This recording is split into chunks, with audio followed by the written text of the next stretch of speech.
Wow, look how put together I am today. Plot twist, I'm wearing pajamas, and it's 12 o'clock in the afternoon, and I just finally took a shower for the first time today. Some days, if I'm feeling extra frisky, I put on tennis shoes and pretend that I work out, so that if I go in public, people think, wow, look at her, she just must have come from the gym, and she must work out all the time. But they don't know, I slept in those clothes last night, and I haven't worked out in like 4 months. So, anyhow, a friend suggested that we start a YouTube channel sort of documenting our life with Lyme disease and all of the stuff that comes with Lyme disease. And yeah, so today I'm going to talk about getting set up for home ozone therapy treatment. I've been getting IVs for about 7 months now, where they take your blood out of your body and then they put 4 huge syringes of ozone gas into your blood, and it kind of bubbles like blah, blah, blah, and it's a little terrifying at first, and then you get used to it, and then they give back the ozonated blood into your body. And the syringes they use are gigantic because for it to work properly, it can't be a small enough needle that your blood cells break down as they go through it. So it has to be big enough for whole cells to pass through, so it's a little bit painful, and you get used to it. Then after a while, your veins start to feel like they're dying, and yeah. And you're sitting in this little room, and you're making friends, but largely you're sitting in a little room with the needle in your arm, and it's not so fun. So we finally bit the bullet and bought a really expensive machine to have at home. And you basically do rectal ozone, which I know sounds nasty, but when your veins are tired, it's kind of a relief. So we got the machine, and I was like, oh crap, where do I get the big syringes from? Someone told me you go to the Grange Co-op to get them. So I'm thinking, as I'm walking in the door, mental check, how much of a druggie do I look like right now? I'm wearing real clothes, so that's good. Put on a little makeup, that's good. I'm not super pale today. I don't look like I'm like on heroin or whatever. So I go in, I'm like, hey, where do you keep the syringes? Like hoping I look normal and not having nervous tics and stuff.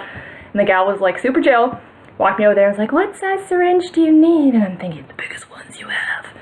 And so she walks away, thank goodness, and I'm like picking out these gigantic syringes that look like this. And I'm like, should I buy them in bulk or reuse them? If I buy too many, I'm gonna look crazy. And so I bought 4 of them because you use 2 at a time at home. And so you basically fill these 2 syringes with ozone gas. And who doesn't like talking about gas, really? I know. So it's a little weird, and as I'm buying them, I'm just hoping I look like someone who has a sick horse at home, and so I, breeze through the horse tack aisle hoping to sell my little thing there, and anyhow, got it, and I have been doing this daily for about 2 weeks now.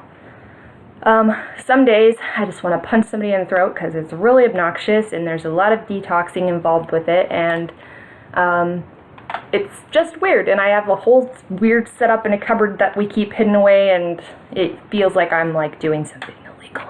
And the first time I did it, I actually had a full-blown panic attack, which has never happened to me before, because here I'm dealing with this kind of toxic substance, I guess, and like, even though it sounds less scary than IVs, when it's all on you to treat yourself and you're kind of experimenting on how much your body can take, it's a little terrifying. So I freaked out that I was going to kill myself, and everybody was like, oh, you're fine, it's a panic attack. And I was like, no, I'm pretty sure I did it wrong. And it was scary getting all the like oxygen tanks hooked up and knowing how much to do in the syringes. But at any rate, that's what it is right now, and there's a lot more to go with it, but I don't want to overwhelm you at first. So point being, I don't know, just shout out to all of you dealing with chronic illness. I know it's tough, and if you have to go to Grange Co-op for syringes, they have a really good candy aisle. They have those little candies shaped like raspberries, and who doesn't love those?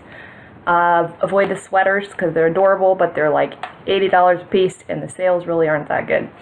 So you might be tempted to do that, but there's always baby chicks, so you can pet the baby chicks, make yourself feel better on the way in and the way out. You might find yourself preparing to bring home some baby chickens, so that's the danger of going in there. If you can't have animals, you may not want to go there.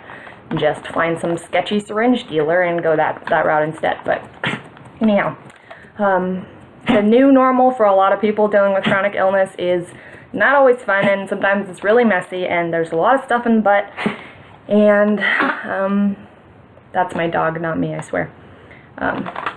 He thinks I'm talking to myself, and so he's staring at me. So this is my idiot dog, Remington.